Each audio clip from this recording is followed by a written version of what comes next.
کہ آپ نے جتنے انٹرویوز دیے اور جتنے آپ نے بیانات دیے اس میں آپ نے جو تنقید کا ہدف تھا وہ قاسم کے ابا سے بھی زیادہ جو ہے وہ بشرا بی بی تھی، اور آپ نے پھر کہا کہ وہ آپ کو پسند نہیں کرتی تھی. کیوں پسند نہیں کرتی تھی؟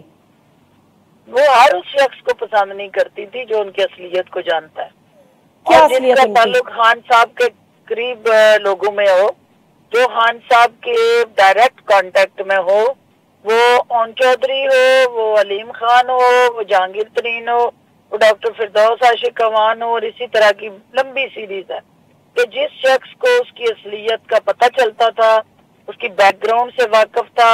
کیا اصلیت، کیا بیک گراؤنڈ؟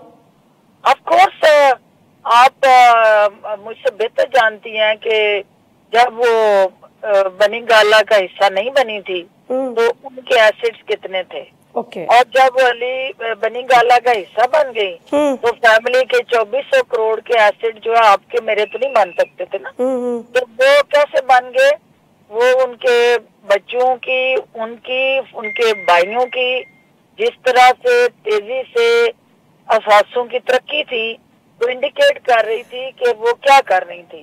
اچھا، اور وہ جو کچھ کر رہی تھی فردوس آپا، وہ جو کچھ کر رہی تھی قاسم کے ابا کو بالکل پتہ ہی نہیں تھا. کیا ایسا ہو سکتا ہے؟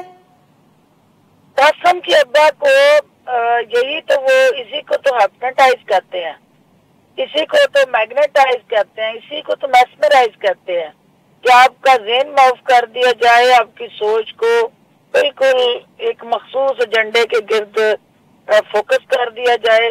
اور جب آپ مرشد کے ٹائٹل کے ساتھ کھڑے ہوں تو پھر آپ یہ نیریٹو دیں کہ مرشد تو غلط ہو ہی نہیں سکتا.